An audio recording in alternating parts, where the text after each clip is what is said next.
Hey guys, it's Zach here with an informal update on something I need to share before the actual video begins on the topic of today. But there is a important thing happening on Twitter today. I'm doing or hosting my first longevity chat, and that's a hashtag that you can see there on Twitter. If you're not familiar with Twitter, this might be a bit confusing, but you can always follow this even if you're not an active user of Twitter. So if you're not already following my account at Longevity Tips, you can go to Twitter there and follow me now. And tonight from 9 to 10 p.m. Eastern Standard Time, so that's 6 p.m. Pacific Standard Time, there's going to be this Twitter chat that's happening that I'm co-hosting with, or my co-host is Frankie G, Chef Frankie G, and we're going to be discussing some things. I mean, the overall topic of all these chats is longevity, but we're talking about traditional foods in this one. So we've both got a bunch of questions we're going to be posing, and then people on Twitter, and it's all tracked with using that hashtag again, longevity chat. People can come along and answer the questions, and we'll get sort of conversations going and then keep asking more questions over the course of an hour.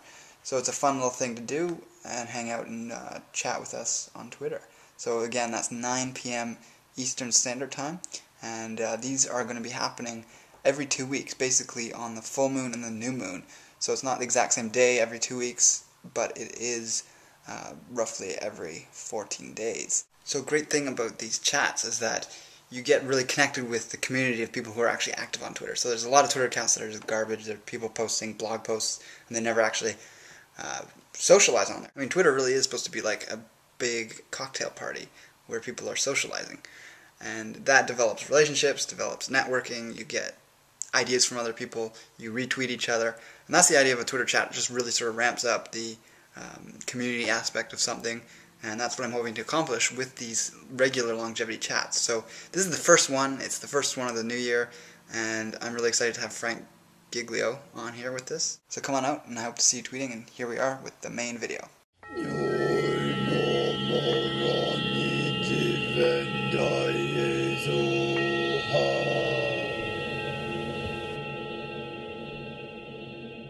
Hello, Kinder Longevity Lifestyle Designers. This is Zach here with secretsoflongevity.com.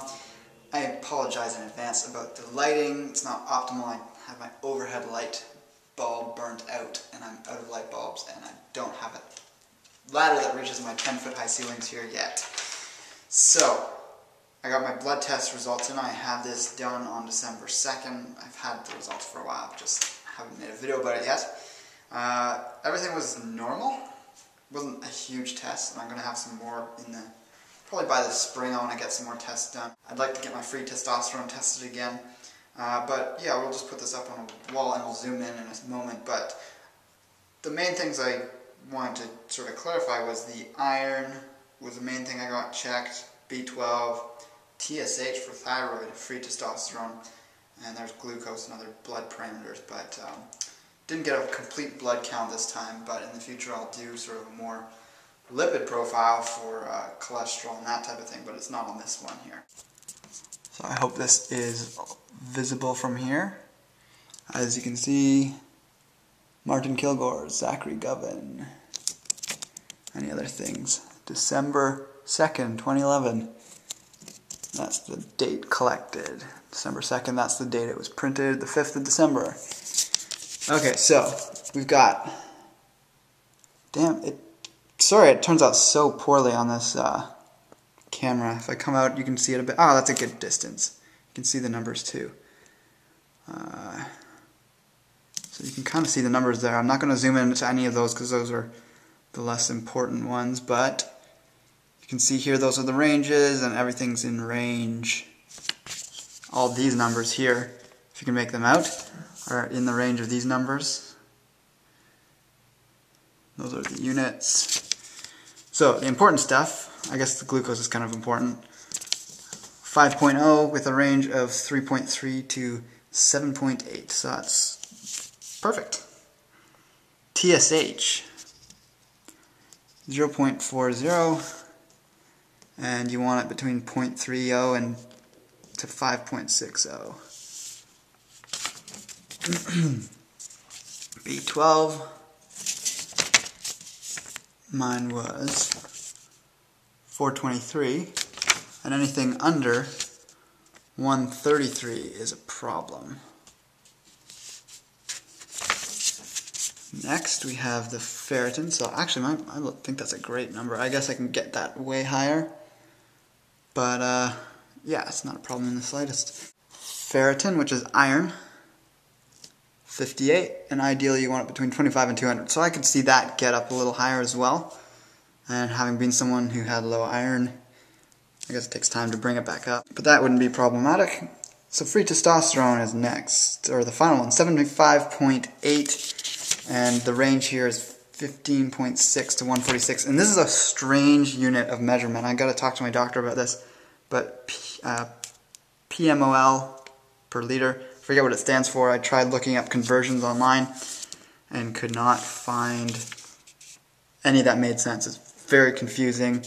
But comparing it to a friend's level who had his testosterone checked recently and had a more universal unit that it was measured in, we just took his range and basically used some math stuff to figure out where I'd be in his range. And I was on the slightly lower end, so I could definitely bring this up. And that's something I'm going to be working on. And my goal is actually to see if I can get up to double it.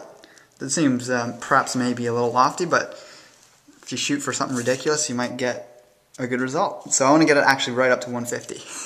That's my goal for maybe by next summer or something. So we'll see how I do. I'm just going to use lifestyle factors and diet and maybe some herbs and see how that turns out. So I do have to also mention that the last fall has been a pretty weird time for me in my life. Had a lot of changes, a lot of stress that wasn't optimal, and my diet and lifestyle took an impact from that. So some people might have something negative to say about these results, and if you do, that's fine. That's your opinion and analysis.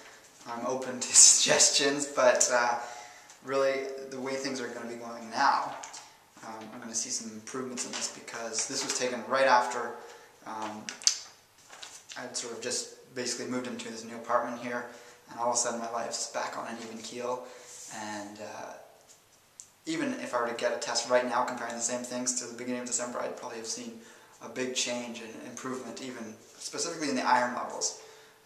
That could, being on the slightly lower end of average, might indicate a little bit of fatigue that I might have been experiencing after whatever I'd been experiencing this fall. And yeah, I'm looking for the rest of this winter and leading up to the springtime and just sharing the things that I experience with you guys and also improving my own health in the process. So with that, check out any links below, just if you want to help support me.